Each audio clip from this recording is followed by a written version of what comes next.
Jika kamu tidak dalam proses menjadi orang yang kamu inginkan, kamu secara otomatis terlibat menjadi orang yang tidak kamu inginkan. Kembali lagi bersama saya Stephen. Seperti biasa jangan lupa siapkan apa? Ya tentunya Kopai dan Utbray untuk menemani kalian dalam menonton alur cerita film ini. Selamat menyaksikan dan celepot!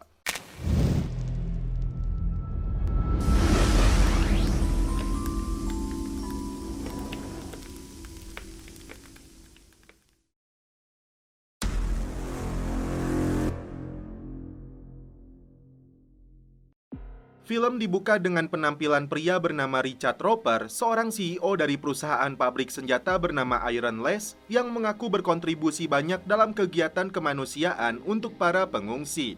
Scene berpindah ke Kairo, Mesir tahun 2011. Gelombang unjuk rasa mewarnai negara ini yang dilakukan ribuan warga Mesir menuntut presidennya turun. Dan inilah aktor utama dalam film ini yang bernama Jonathan Pine, mantan anggota pasukan khusus Inggris yang beralih profesi jadi manajer hotel. Sebenarnya Jonathan bekerja di shift malam, cuma karena situasi yang sedang tidak kondusif, Jonathan datang ke hotel di siang hari untuk membantu rekannya dan para tamu yang memaksa pergi, meskipun gas air mata dan peluru berterbangan. Di malam harinya, datanglah seorang wanita cantik bernama Sophie, wanita simpanan dari seorang mafia terkenal di Kairo yang bernama Freddie Hamid. Jonathan sampai tidak bisa mengalihkan pandangannya ketika Sophie melintas di depannya. Sophie meminta Jonathan menemaninya minum kopai. Sophie menceritakan sedikit tentang Freddie yang sangat kaya hingga keluarganya memiliki sebagian besar kota ini. Dan dia salah satu yang dibenci oleh demonstran. Rupanya, Sophie pernah melihat Jonathan di atas kapal pesiar karena undangan temannya di kedutaan Inggris yang bernama Simon Ogilvy. Jonathan mengaku kenal Simon saat dia masih aktif di militer. Setelah itu, Sophie meminta Jonathan untuk memfotokopi dokumen rahasia di dalam kantornya. Disinilah Jonathan terkejut karena dokumen tersebut adalah daftar penting yang berkaitan dengan rincian order persenjataan dari Freddie Hamid kepada Iron Lace.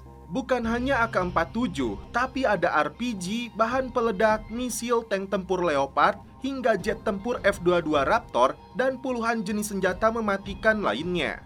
Setelah itu, Jonathan diminta Sophie untuk mengamankan salinan dokumen tersebut di dalam berangkasnya. Dan jika terjadi sesuatu kepadanya, Sophie meminta Jonathan menyerahkan dokumen itu kepada Simon.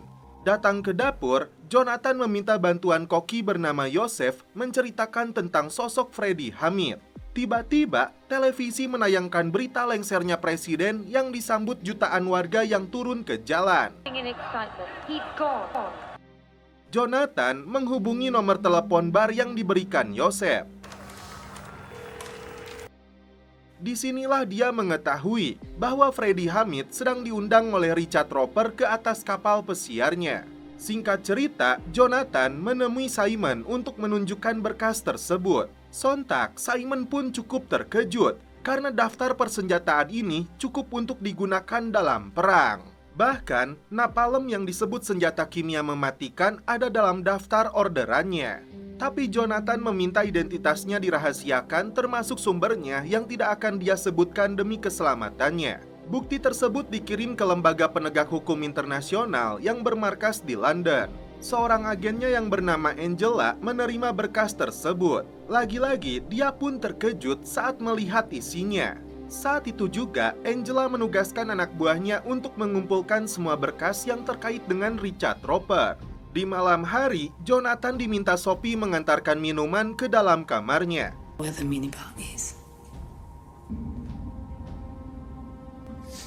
Just here on the table, man. Ternyata, wajah cantik Sophie babak belur dipukuli Freddie setelah menuduhnya membocorkan dokumen itu. Entah bagaimana caranya, ternyata Richard sudah tahu tentang bocornya data penting tersebut dan karena itu dia dihubungi Freddie untuk membatalkan kesepakatan mereka. Demi keselamatan Sophie, mantan anggota pasukan khusus ini menempatkan Sophie di kamar lain. Tak berselang lama, si Freddie datang lagi untuk mencari lagi Sophie karena belum puas memukulinya. Afraid it's not a hotel. You know who I am? Yes, sir. Shit! Met de hamer te vol! Dinilai hotel sudah tidak aman lagi untuk Sophie, akhirnya Jonathan memutuskan untuk membawanya ke lokasi rahasia dengan bantuan Yosef. Keduanya tidak bisa memungkiri saling menyukai satu sama lain, dan setelah itu mereka pun celepot. Angela bertemu dengan rekannya yang mengirim surat tersebut. Dia bernama Rex. Jadi, Richard Roper ini masuk ke dalam target mereka karena menjual senjata ke Timur Tengah secara ilegal. Sama saja mengabadikan negara-negara Arab dalam status perang. Rex berjanji Komite Intelijen Gabungan akan membahas masalah ini, karena Richard Roper bukanlah miliarder sembarangan yang mudah untuk ditangkap dan dipenjarakan. Karena Sophie terus diburu oleh Freddy, disinilah Jonathan mengusulkan kepadanya untuk pergi ke Inggris. Kembali ke hotel, Simon sudah menunggu Jonathan yang meluapkan kekecewaannya karena berkas itu bisa bocor ke telinga Richard Roper yang menyebabkan sumbernya dipukuli oleh Freddy. Simon pun menyadari sumbernya adalah wanita simpanannya Freddy. Tapi menurut Simon, membawa dia ke Inggris bukan perkara mudah dan belum tentu aman, karena di Inggris, Richard menginvestasikan miliaran dolar untuk mendanai partai politik dan mengendalikan penguasa. Ditambah lagi, Freddy memiliki banyak teman di Inggris yang bisa membahayakan sumbernya. Jadi menurut Simon, Sophie harus meyakinkan Freddy bahwa dia tidak tahu apa-apa. Jonathan terpaksa memberitahu Sophie kabar buruk ini.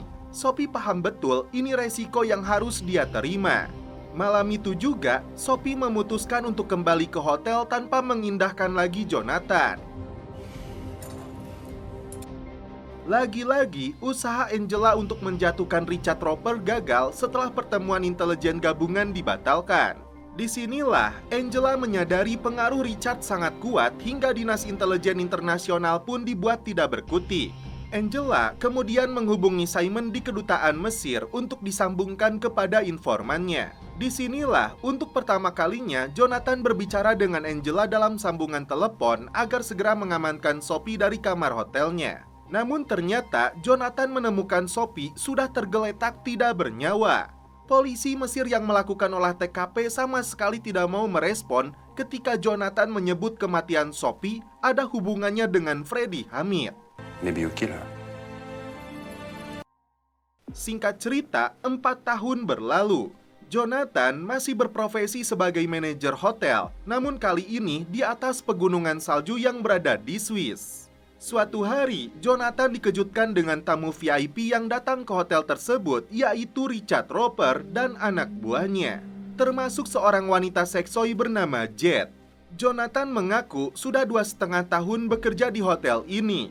Richard tidak mengenalinya karena tahun-tahun sebelumnya dia sering menginap di sini. Di sini, Jonathan sengaja tidak menyebutkan bahwa dia pernah bekerja di hotel Mesir. Setelah diantar ke kamar mereka, Jonathan sempat melihat Richard memasukkan beberapa SIM card ke dalam botol bekas sempen. Sebelum menyerahkan paketnya kepada Richard, Jonathan lebih dulu melihat isinya. Diam-diam, Jonathan mengambil SIM card yang dibuang Richard ke dalam tong sampah. Pulang ke rumah, Jonathan memutuskan untuk menghubungi Angela. Angela datang ke Swiss untuk menemui Jonathan yang memberikan tulisan penting serta beberapa SIM card milik bos mafia penjual senjata.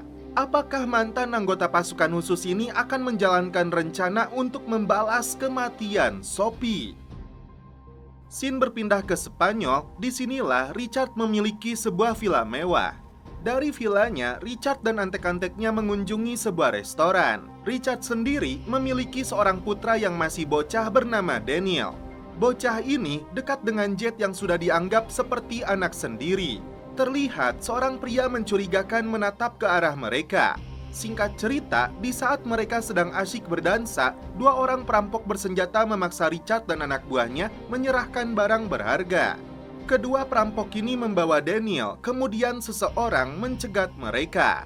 Film kemudian mundur 6 bulan sebelumnya, ketika Angela menawarkan kepada Jonathan untuk bekerja kepadanya dengan tempat tinggal, identitas baru, dan kehidupan yang baru. Yang harus Jonathan lakukan adalah menangkap Richard Roper karena Angela sendiri sudah menghabiskan 10 tahun hidupnya untuk mengejar mafia itu. Licin seperti belut dan sangat pintar menyembunyikan kejahatannya. Dan karena itu, Angela berharap Jonathan mau menjadi agen mata-matanya yang menyusup ke dalam operasinya si Richard. Demi memuluskan rencana tersebut, Angela meminta bantuan Rex. Singkat cerita, Jonathan sudah berada di London, menandatangani kesepakatan bahwa pekerjaan yang diambil penuh dengan resiko tinggi ini tanpa ada pemaksaan. Dari London, Jonathan pergi menuju Devon, Inggris, menyewa sebuah rumah milik seorang janda beranak satu. Di sini, Jonathan mengaku bernama Jack Linden. Langkah Jonathan selanjutnya adalah mencari pengedar narkoboy di wilayah tersebut. Jonathan memukulinya agar pria ini membeli barang haram itu darinya. Saya jelaskan sedikit di sini. Jonathan sengaja merubah identitasnya lalu terlibat dalam tindak kriminal adalah bagian dari rencana agar nama Jonathan buruk di mata hukum. Dan orang-orang seperti inilah yang disukai Richard. Suatu hari, si janda membawakan air mineral untuk Jonathan. Dan rupanya dia sudah menelusuri Google tentang nama Jack Linden yang terlibat banyak kasus kejahatan. Tapi bagi janda ini, Jonathan punya sisi menarik karena kepribadiannya yang penyendiri. Dan setelah itu mereka pun celepot. Catat nih, sudah 2 wanita korban kegantengan Jonathan. Kembali ke Angela dan para pejabat hukum yang tergabung dalam River House membahas tentang penyelundupan senjata di tingkat internasional. Sebagai penegak hukum, Joel mengajak mereka semua untuk mengungkap dan menjatuhkan para pelakunya. Setelah pertemuan itu, Angela memberikan bukti panggilan telepon dari tangan kanannya Richard ke berbagai lokasi seperti London, Beirut, hingga Madrid. Informasi ini dia dapatkan dari aset barunya dan karena itu butuh bantuan Joel untuk pendanaan. Dan anggota River House tidak boleh tahu tentang operasinya ini. Seorang agen intelijen datang dari London mengantarkan paspor baru untuk Jonathan dan kali ini dengan nama Tom Quince. Singkat cerita, di dalam bar, Jonathan pura-pura memukuli si agen intelijen itu agar dilihat orang-orang di sana. Keesokan harinya, Neneng Jahe tidak menemukan keberadaan Jack. Rumah kontrakannya itu sudah berantakan dengan banyak darah di mana-mana. Karena itu, dia laporkan kepada polisi yang sudah mengantongi identitas Jack Linden sebagai Jonathan Pye. Dirasa cukup membuat catatan kriminal, Jonathan pergi ke Spanyol. Film pun kembali saat Daniel disekap 2 perampok bersenjata. Jonathan yang menyamar sebagai koki menyelamatkan Daniel dari 2 perampok yang sebenarnya agen intelijen. Agar tampak natural, ini yang terjadi.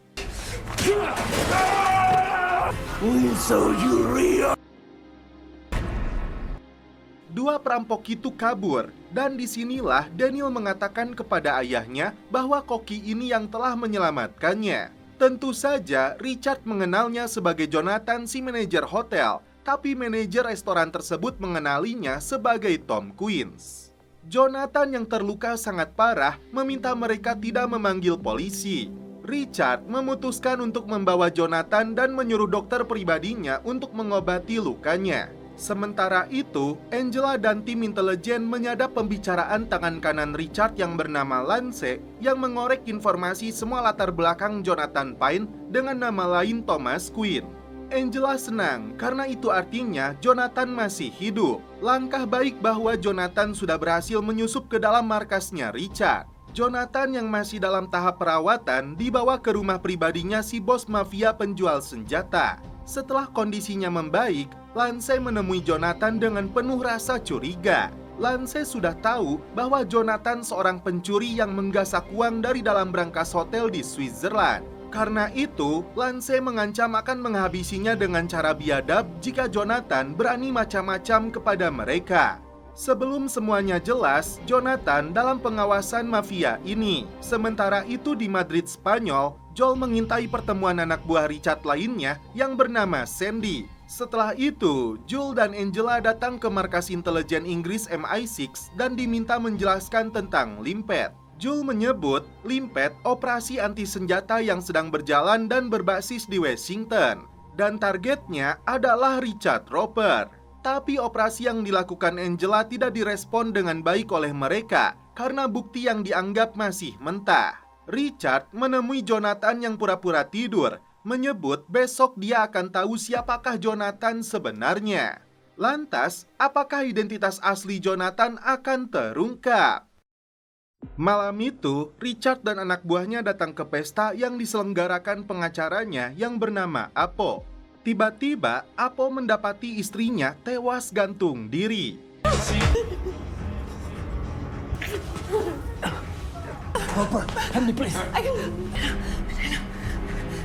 Karena kejadian itu, Richard harus mengatur ulang pertemuan dengan kliennya dari Arab. That is too risky if someone's got a watch on him. Lots of people there. You go. Okay. Setelah kondisi Jonathan membaik, dia dipanggil oleh Richard. Ditanya apa yang dia inginkan, Jonathan berpura-pura ingin kembali ke restoran. Richard yang cerdas sebenarnya ingin menguji sejauh mana kejujuran Jonathan. Untung saja, Jonathan menjawabnya dengan tenang agar Richard tidak curiga. Apalagi dalam catatan kriminal yang Lance dapatkan, Jonathan telah membunuh orang di Devon karena masalah bisnis narkoboy. Bahkan, Richard sudah memegang berkas termasuk fotonya si janda. Richard pun membaca latar belakang Jonathan sebagai mantan anggota pasukan khusus yang sengaja tidak ditutup-tutupi. Jonathan pura-pura marah karena dia merasa sedang diinterogasi, memilih untuk dikembalikan ke restoran meskipun saat ini Jonathan sudah masuk dalam DPO sebagai pembunuh dan perampok. Akhirnya, Richard mempercayai Jonathan. Dia diajak bergabung untuk menjadi anak buahnya. Tapi jika dia terbukti macam-macam, bos mafia ini tidak segan-segan untuk menghabisinya. Lance yang ternyata seorang mayor yang masih curiga menegaskan kepada Jonathan bahwa selama dia berada di rumah ini, Jonathan tidak diizinkan memegang ponsel ataupun berhubungan dengan dunia luar. Sementara itu, Angela yang mengawasi dari seberang pulau belum berhasil melihat Jonathan, dan karena itulah dia cemas. Suatu hari, Jonathan meminta izin Richard untuk membawa Daniel ke kota sedikit refreshing. Bos mafia ini menyetujuinya, tapi dua pengawal ditugaskan untuk mengawasi mereka. Setelah melihat ada mobil yang keluar dari rumah tersebut, tim intelijen langsung membuntutinya. Jonathan sengaja mengajak Daniel beli es krim. Disinilah Angela yang sedang hamil mendekati mobil es krim tersebut. Jonathan sengaja bertanya kepada Daniel siapa saja yang datang di pesta hari Minggu. Bocah ini menyebut ada 25 orang yang dipilih. Di sini juga Jonathan memberitahu Angela bahwa Lance sangat curiga kepadanya, menelusurinya hingga saat dia bekerja di Hotel Kairo, Mesir. Saat bermain di pantai, Daniel memberitahu Jonathan bahwa ayahnya memiliki ruangan rahasia yang tidak boleh dimasuki siapapun. Ruangan itu disebutnya sebagai benteng, dengan satu-satunya kunci yang Richard sembunyikan juga. Setelah putrinya bunuh diri, Apo ingin bertobat, dan karena itu dia akan membeberkan mereka yang terlibat dalam perdagangan senjata. Kepada Angela, pengacara ini mengaku kenal Lance dan juga Richard yang disebutnya sebagai teman. Tepat di hari Minggu, 25 orang yang dipilih Richard datang ke rumahnya untuk menghadiri pesta. Pandangan Jonathan terfokus pada istri Sandy yang bernama Caroline. Ternyata Apo pun ikut hadir dalam pesta ini, termasuk seorang pria bernama Bagati. Bukan pesta biasa, tapi Richard dan antek-anteknya ini akan membicarakan bisnis. Jonathan tak sengaja melihat Jet sedang menangis di kamarnya tanpa busana. Diajak jalan-jalan ke pantai, Jet mengaku tidak tahu bisnis yang digeluti Richard. Yang dia tahu, Richard menjual peralatan pertanian. Jet mengaku tidak suka saat Jonathan melihatnya menangis, tapi dia tidak mempermasalahkan kehormatannya dilihat orang lain. Karena adegan dolar kuning yang diperagakan oleh Jet, agen mata-mata ini hanya bisa gigideg. Rex dipanggil oleh sekretaris parlemen untuk membahas tentang kasus Richard Roper dengan petinggi River House yang bernama Geoffrey dan Barbara dari CIA. Ternyata Rex ditekan oleh mereka untuk menyudahi operasi limpet yang dilakukan Angela dan Joel untuk menyerahkannya kepada yuridiksi intelijen. Tentu saja Rex menolaknya. Apakah para pejabat ini terlibat kong kali kong dengan si Richard? Yang pasti Geoffrey yang bersikeras agar Rex menyudahi penyelidikannya. Kali ini Jonathan menghampiri Caroline yang sedang terpukul karena suaminya Sandy telah berselingkuh dengan pembantunya. Karena melihat Jonathan terkurung di rumah ini, Caroline menyuruhnya hati-hati karena Richard sedang merencanakan penjualan senjata besar-besaran dengan temannya si Apo dari Lebanon. Senjata tersebut berasal dari 7 perusahaan Inggris dan Amerika yang tak seharusnya dijual. Untuk menyamarkan transaksinya, Richard menggunakan perusahaan cangkang bernama TradePass. Bagi Jonathan, tentu saja ini informasi penting yang dibutuhkan Angela. Menggunakan ponsel milik Daniel, Jonathan mengirimkan informasi penting itu kepada Angela. Caroline marah-marah kepada suami dan pembantunya yang langsung diusir. Dilihat oleh Richard dan juga Jet yang langsung baut kepadanya. Suatu hari, Richard dan antek-anteknya pergi ke Monaco, kecuali Lance yang akan pergi berkuda bersama Jet. Kesempatan ini dimanfaatkan Jonathan dengan pura-pura mengantarkan pas bunga ke dalam kamarnya Jet. Jonathan sempat melihat sebuah foto anak kecil yang disimpan di dalam laci. Meski alarm berbunyi, Jonathan tetap masuk ke dalam ruang kerjanya Richard. Selain menemukan dokumen penting, ternyata Jonathan menemukan sehelai rambut wanita. Ketika Jet masuk ke kamarnya, dia tidak mengelak ketika Jonathan menuduhnya masuk ke kantor pribadinya Richard untuk mengambil dokumen. Apa tujuan Jet sebenarnya? Ini yang belum terungkap. Tiba di Monaco, Richard bertemu dengan utusan dari seseorang bernama Halo, menyebut mereka harus berhati-hati terhadap operasi Limpet. Mengaku akan lebih berhati-hati, Richard akan mengganti pengawalnya. Terjadi adu mulut antara Jet dan Richard, jadi foto bocah yang ditemukan itu adalah anaknya Jet. Jonathan mengirimkan foto dokumen tersebut kepada Angela. Singkat cerita, Jonathan dipanggil oleh Richard untuk diberikan paspor baru atas nama Andrew. It's all official. You are reborn. Tak hanya itu, Richard memberinya tugas untuk memimpin sebuah perusahaan yang sebelumnya ditugaskan kepada Lance. Apakah ini artinya Richard sudah tidak percaya lagi kepada Lance?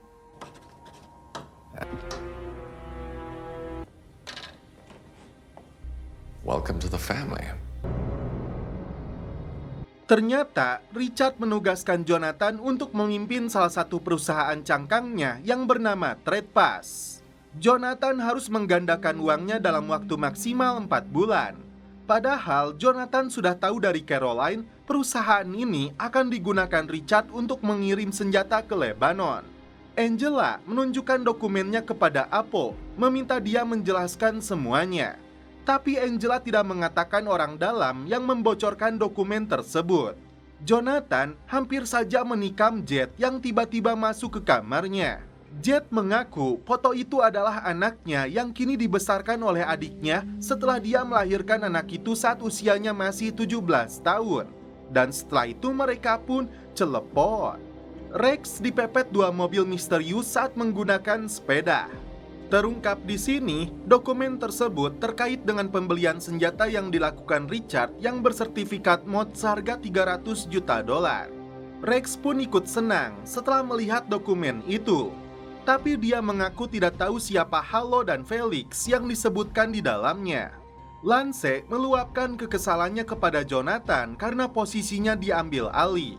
Sebagai salah satu direkturnya yang baru, Richard merubah penampilan Jonathan sekaligus memberinya kartu ATM tanpa limit. Kekecewaan Lance memuncak setelah dia ditugaskan mengawal Jet kembali ke villa, sedangkan Richard sendiri akan melanjutkan tur bisnisnya dengan membawa Jonathan. Lance mencari masalah dengan pelayan yang mengaku tidak bisa menyediakan menu seblak pesanannya. Kembali ke Angela yang melakukan pertemuan tidak resmi dengan rekannya yang bernama Harry untuk bertanya siapakah si Halo itu. Ternyata dia adalah Geoffrey, anteknya Richard yang memalsukan sertifikat mod. Dan Harry membantunya, padahal itu tindakan melanggar hukum. Richard menugaskan Jonathan menemani Jet selama dia melakukan pertemuan bisnis. Kesempatan ini dimanfaatkan Jonathan untuk mengasah kembali pedangnya. Tim intelijen pimpinan Jul dan Angela dibuat sibuk karena berbagai bukti yang dikirimkan Jonathan terkait bisnis penyelundupan senjata yang dilakukan Richard. Impor senjata itu atas nama Farago Holdings, tapi tim belum tahu kemana ribuan senjata itu akan dikirimkan. Dianggap berulah, sekretaris parlemen yang bernama Pamela awalnya menyuruh Rex mengganti posisi Angela sebagai kepala IEA dengan agen baru. Tapi Rex tidak setuju dan terpaksa menunjukkan buktinya agar Angela tetap menduduki jabatan sebagai kepala tim intelijen internasional. Saat itu juga Pamela menghubungi Geoffrey. Disinilah Geoffrey meluapkan kemarahannya karena Angela memiliki dokumen tersebut. Angela pun mendapat informasi dari Harry bahwa Geoffrey sudah mengetahui tentang bocornya dokumen itu. Mereka khawatir masalahnya akan berdampak kepada si Apo dan juga Jonathan. Saat Jonathan sedang tidur, tiba-tiba Jet menghubunginya, tapi Jonathan buru-buru menutupnya. Richard dan tim menemui Ertun yang menolak menandatangani dokumen pengesahan impor dari Trade Pass kepada Farago karena mereka tidak datang bersama Apo sebagai pengacara. Sebelum anak buah Richard mengancamnya menggunakan senjata, Jonathan lebih dulu membujuk orang ini dengan satu koper penuh uang. Richard lagi-lagi dibuat puas dengan kinerjanya Jonathan. Before we get to sign those papers, biometric verification, you'll be able to use this. Thank you. Scene berpindah ke Istanbul, Turki. Richard dan tim bertemu dengan anaknya Sandy yang bernama Lord yang sudah menunggu di pelabuhan. Mereka membuka salah satu kontainernya yang berisi ribuan senjata. Setelah Jonathan mencoba salah satu senjatanya, Richard menyuruh Jonathan yang memindai matanya karena dia yang mewakili pembelian senjata tersebut. Richard menyebut senjata-senjata ini sangat cukup untuk memulai sebuah perang. You, Mr. Birch. Just stop ashore onto the truck, shall we? Pantas saja, Angela sangat berambisi untuk menjatuhkan Richard yang telah banyak menyengsarakan orang tidak bersalah. Jonathan tiba-tiba dipanggil oleh timnya Angela yang memiliki rekaman saat dia berbicara dengan Jet.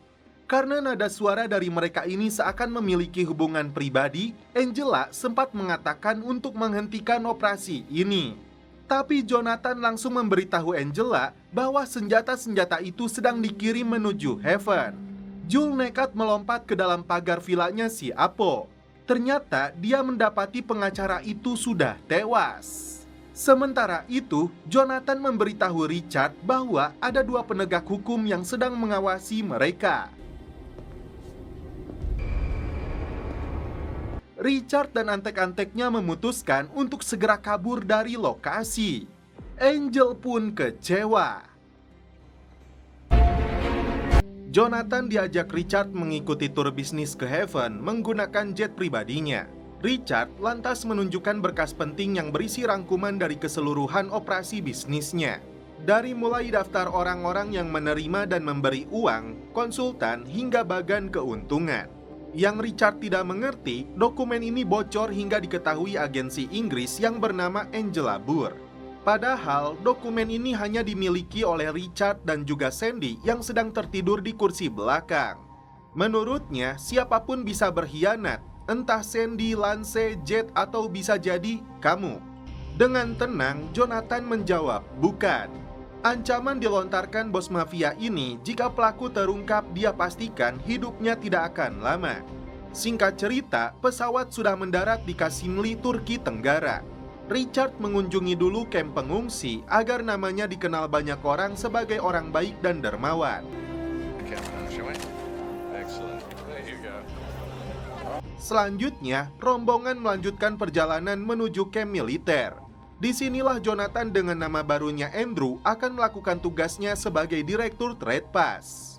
Rex kembali dipanggil sekretaris parlemen untuk diajak makan siang bersama ratu di istananya. Tapi dengan catatan, dia harus menghentikan penyelidikan yang dilakukan Angela dan timnya. Tiba di markas, Angela melaporkan kepada Rex bahwa kapal Inggris dengan nama Layla Jen berlabuh tanpa izin di Istanbul, Turki.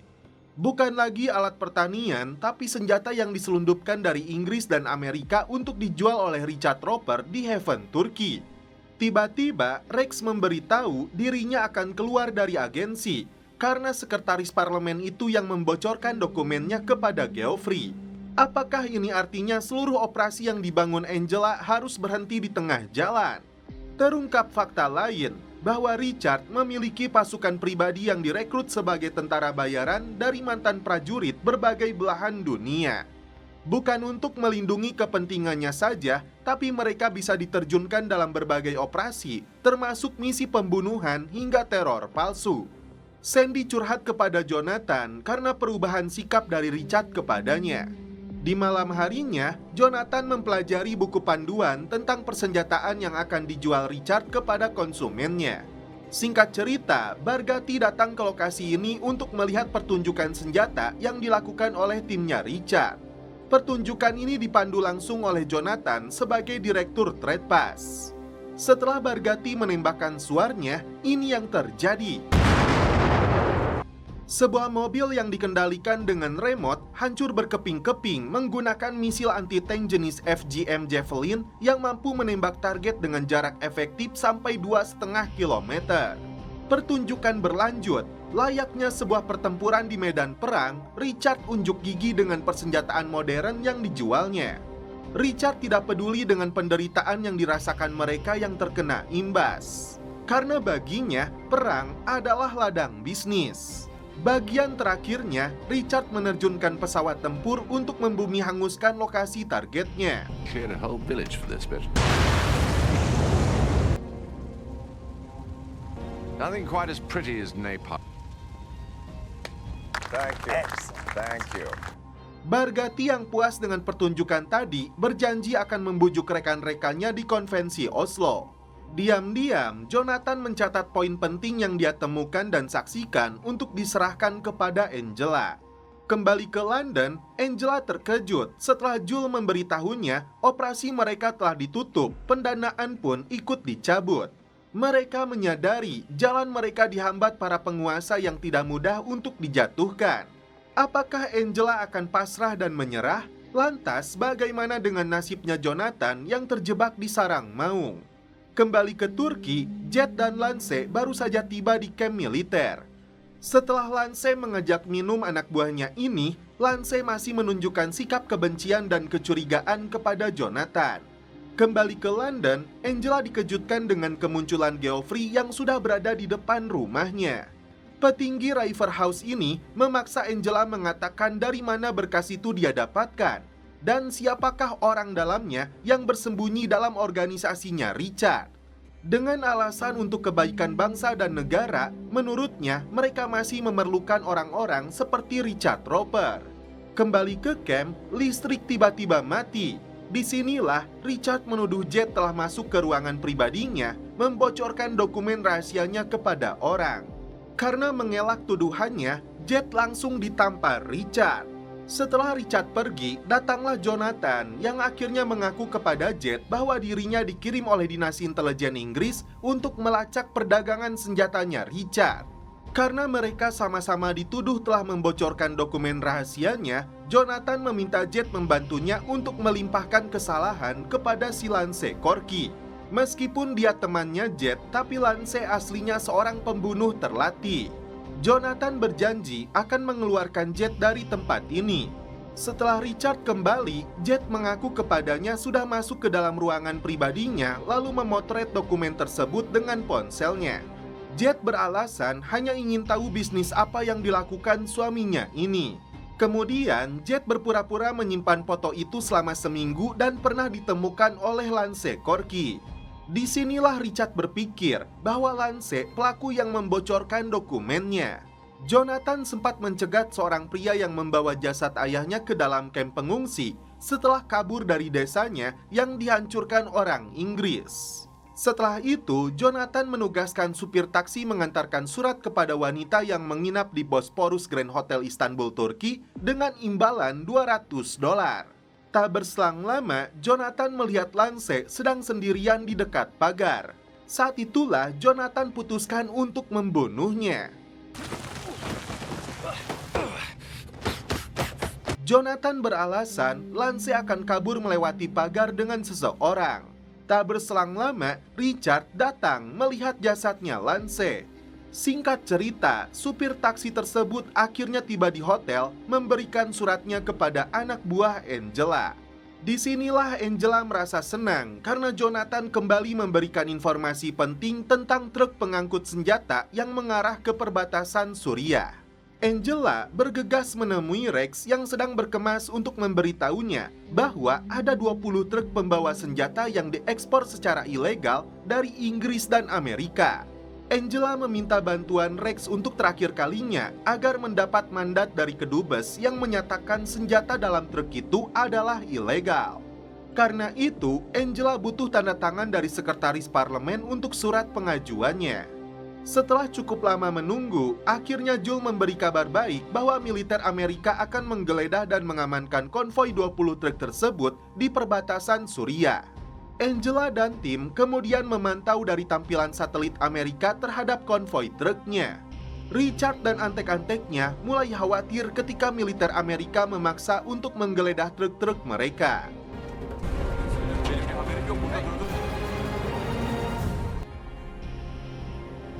Namun ternyata isinya hanya alat-alat pertanian. Rupanya ini bagian dari rencana Richard dan Sandy untuk menipu tim intelijen agar operasi Limpet dihentikan.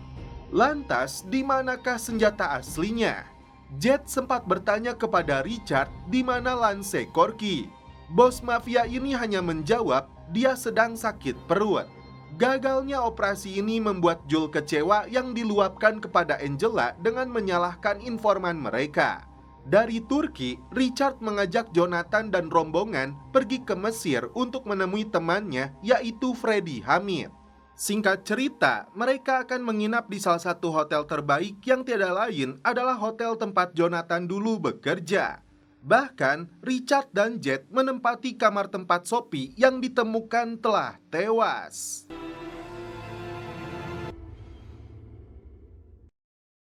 Angela ditekan oleh sekretaris parlemen dan pejabat driver karena gagalnya operasi. Meski mereka terus menekannya, Angela menolak mengatakan siapakah orang dalamnya yang bersembunyi dalam organisasinya Richard Roper. Tak sampai di situ, seluruh peralatan markasnya telah disita. Tiba-tiba, Angela mendapat telepon dari Jonathan yang memberitahunya sedang berada di Kairo. Tampak seorang prajurit datang ke hotel membawa sebuah tas untuk diberikan kepada Richard. Jet sempat melihat suaminya memasukkan berkas tersebut ke dalam brankas. Tiba-tiba datanglah Freddie Hamid yang diperkenalkan kepada Jonathan dengan nama Andrew sebagai direktur Trade Pass. Untung saja di sini Freddie tidak membuka masa lalu Jonathan sebagai manajer hotel ini. Setelah itu, Richard bertemu dengan para pembeli senjatanya. Mereka setuju untuk mentransfer setengah pembayarannya saat ini juga ke rekening Trade Pass. Dan sisanya 2 hari ke depan setelah barangnya mereka terima. Untuk insiden yang terjadi di perbatasan Suriah, Richard memastikan itu masalah kecil yang sudah diatasi. Di dalam bar, diam-diam Jonathan meminta bantuan Jet untuk mengambilkan berkas yang ada dalam brankas kamar hotelnya. Keesokan harinya, Jules yang menyamar jadi pelayan mengantar Jonathan menemui Angela yang sudah berada di hotel yang sama. Di sini juga, Jonathan diperkenalkan kepada Jules dari agen CIA. Meski Angela menawarkan kepada Jonathan untuk mundur dari misi penyamarannya, tapi mantan anggota pasukan khusus ini memutuskan untuk melanjutkannya meski tidak ada dukungan dari agensi. Setelah itu, Jonathan kembali bertemu dengan Yosef, satu-satunya koki yang dia kenal sebagai sahabatnya. Jonathan meminta dipertemukan dengan saudara Yosef yang bernama Ahmed. Jet kembali melihat Richard membuka brankasnya dengan kode yang sama. Kode inilah yang dikirimkan Jonathan kepada Angela. Malam itu juga, Angela akan menyusup ke dalam kamar untuk membuka brankasnya. Demi keselamatannya, Jules memberinya senjata. Menggunakan kunci yang diberikan Yosef, agen mata-mata Inggris ini masuk ke dalam kamar hotel untuk merampas sertifikat. Tiba-tiba, anak buah Richard masuk ke dalam kamar. Angela terpaksa bersembunyi. Karena Freddie mabuk di atas meja judi, Jonathan disuruh Richard mengantarnya pulang. Setelah memberinya minuman yang dicampur obat, Jonathan bertanya kepada Freddie siapa yang telah membunuh Sophie. Disinilah Freddie kembali ingat bahwa Jonathan manajer hotel. Sebelum dibunuh, Freddie mengaku Sophie dihabisi oleh anak buahnya Richard. Kembali ke hotel, Jonathan menerima amplop yang berisi sertifikat yang dititipkan kepada petugas hotel. Setelah itu, Jonathan mengajak Yosef dan Ahmed pergi ke sebuah lokasi. Ternyata, sertifikat itu digunakan untuk akses masuk ke gudang persenjataan milik Richard yang dijaga ketat militer. Setelah rencana mereka selesai, Yosef memberi kode khusus kepada Jonathan sebagai pemicunya. Sial bagi Jet yang hendak memasukkan kembali sertifikatnya ke dalam brankas, ternyata kodenya sudah lebih dulu dirubah oleh Richard. Dia pun terciduk oleh suaminya sebagai pengkhianat. Karena Jonathan bisa mengakses rekening TradePass, dia mentransferkan dana sebesar 300 juta dolar sebagai uang muka pembelian senjatanya ke rekening lain. Richard menyuruh anak buahnya untuk menyiksa Jet yang menolak mengatakan dengan siapa dia bekerja sama. Ternyata Richard sudah bisa menebak saat melihat Jet dekat dengan Jonathan di dalam kasino. Sementara itu, Geoffrey ditekan oleh rekan Angela karena pejabat ini tidak bisa berkutik lagi dengan bukti sertifikat yang mereka miliki. Jika jabatan Geoffrey ingin bertahan, dia tidak boleh membantu lagi Richard. Pagi itu juga, Richard mengajak Jonathan ke gudang senjata. Tiba di sana, Sandy melaporkan bahwa ada intel di salah satu kamar hotel tersebut. Frisky yang sedang mengawasi Jet ditugaskan untuk menemukan orangnya. Diajak ke gudang kosong, ternyata Jonathan langsung dipukuli. Jonathan sempat mengelak tuduhan Richard, tapi setelah melihat foto Jet babak belur, Jonathan tidak bisa lagi menyembunyikan penyamarannya. Jika Jet ingin selamat, Jonathan harus menyelesaikan transaksinya dulu dengan kliennya. Joel memberi peringatan kepada Angela untuk keluar dari sana karena penyamaran Jonathan sudah terbongkar. Saat Frisky mendobrak masuk, ini yang terjadi. Sementara itu, para pembeli senjata itu cukup puas setelah mereka melihat senjatanya. Sisa pembayarannya saat itu juga ditransfer. Richard menyuruh Jonathan mengakses rekeningnya TradePass. Padahal ini yang dilakukan si mantan anggota pasukan khusus.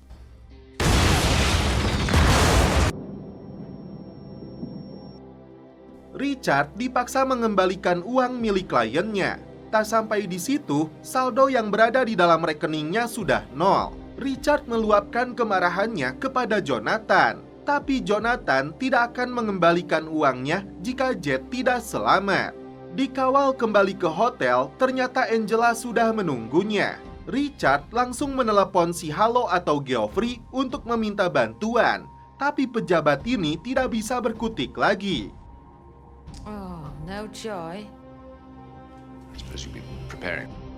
Akhirnya, Richard pun ditangkap untuk mempertanggungjawabkan perbuatannya, begitupun dengan si Sandy.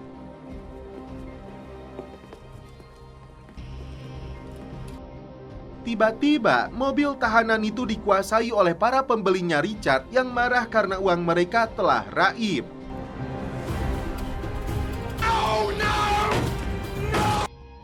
Jonathan kini bebas membina hubungan bersama Jet. Dan setelah itu, film pun berakhir. Oke guys, terima kasih yang sudah menonton sampai episode terakhir ini. Salam percelepotan duniawi. Keep enjoy.